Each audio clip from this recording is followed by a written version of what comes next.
No, no, yeah, no, no, yeah, no, no, yeah.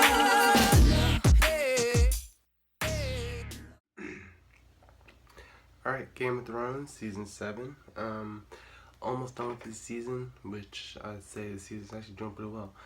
First off, I want to say I'm sorry for not doing a top 5 for last week's episode. Just got really busy with work and just a nightmare. Anyway, quick recap of that last episode. It was a episode.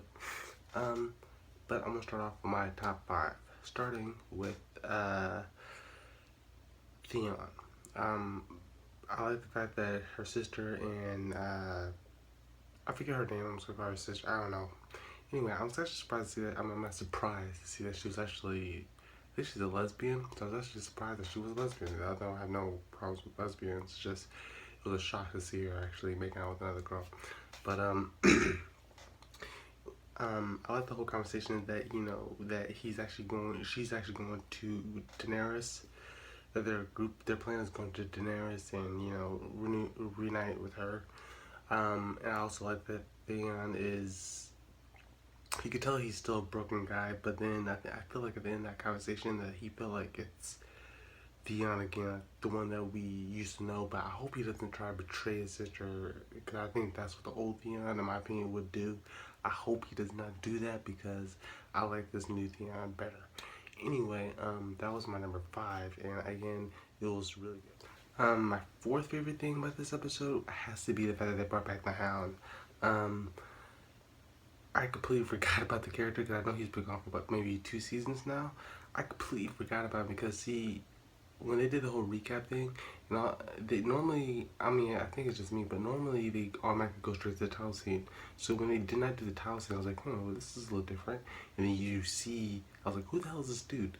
And all I see is that, oh shit, it's the Hound. And I forgot they're not doing the books no more. You never really see him die either. So I should have like knew that he was actually probably still alive. So it was surprised to see him alive, and it's kind of weird seeing him like a broken man. Like he's not that cocky, like rugged dude. I felt like he's more like he's lost a part of himself. I guess he almost died, so I guess that would do that to anybody. But it was kind of nice to see him back, and now that in the episode you see him like be pissed off because that killed off that one preacher. I heard that preacher. I think he's a preacher. I don't know what he is, but once they killed him off, I forget that actor's name. But anyway, once they kill him, you see that he's going back into killing, which I really hope you actually see him, you know, kill off those people. But I don't think they're gonna start off next week's episode like that at all. But again, I like that part, and I can't wait to see where they go. My third favorite thing about this episode has to be when the grandmother was talking to Cersei. When she basically told her that, you know what, why the hell are you still in King's Landing?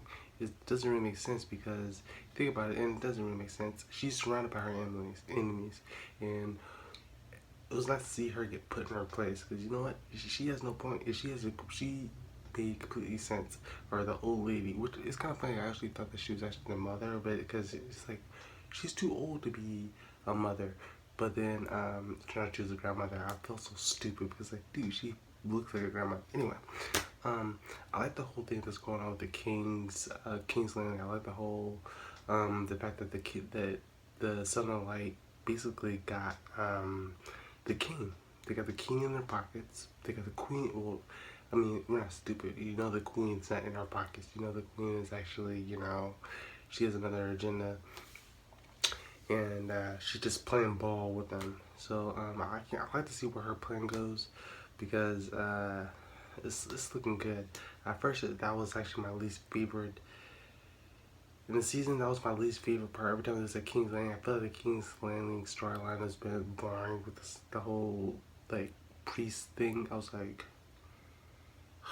fast forward, but it's actually interesting now, in my personal opinion. And I would love to see how her plan works. 'Cause I think the series is supposed to have like a battle coming up pretty soon. So I can't wait to see that. I can't wait to see the Mountain take on whoever the hell the opponent is gonna be. So I'm very excited for that. My second favorite thing about this episode has to be when Jaime Lannister was going to take over that fish bay. I was kind of hoping for a battle, but it's basically like the like the talk shit, like how the boxers go in there and start talking. It was basically like that. It was like, well, you know what? We have a lot of men. We can go over there, take out your shit. And he's all like, you know what? We got food and we can take it. We can live here for about 2 years. You got 2 years? I'm like, let's take this shit down right now. That's what I personally would do. But I think all that, like I think episode 9, man. Episode 9 is gonna be a really good episode. I think you get a big fight you get the you get the battle of the bastards, which is pretty cool. And I think you get a battle of maybe King's Landing. I think maybe they got some type of battle there. And you may also get a third battle with taking over that fish town, whatever the hell they call it, that castle. So I'm looking very forward to episode 9. And my number one favorite thing about this episode has to be when Jon Snow and his sister was recruiting. I mean, I like that. I love the whole recruiting, and I love him giving his speeches and saying, you know what, this is why you should back me up. And again, like I said, I can't wait for the whole episode 9 thing, because I can't wait to see the battle. So, yeah, I like how some people, I thought he was gonna get everyone that he recruited, but I guess that third dude, the last dude, he said fuck off, basically, and I guess it's understandable, because Robb did kind of, he was not really helpful at all. I guess that's why I got killed. Anyway, yeah, so again, I really like, I thought this episode was, it wasn't the best episode. I feel like the last 2 episodes, this episode and last episode, was kind of the weakest of the season. Really hope it picks up again tomorrow, I wish it was tomorrow, next week. I just feel like the last 2 episodes were build-up episodes. One minor thing I have to say, complaint about this episode, has to be the whole Arya Stark thing, where she's basically trying to get away. I thought for sure she would be smart enough to realize, you know what, they'll probably come after her and kill me, So, I mean, I thought that maybe she was smarter than that, and the fact that she got stabbed and, she held her own, I mean, a little bit, but for some reason, I thought that she would be smart, and I guess she wasn't. I mean, she should have been prepared, and I feel like she was not prepared. She was basically going to leave, and, doesn't really make sense. I mean, it just does not make sense why she wasn't prepared at all. So, again, that's my review, or top 5 favorite moments of Game of Thrones season 7, or episode 7.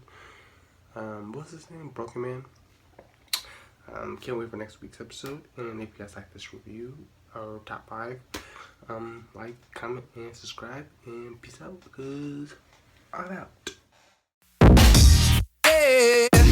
No, no, no.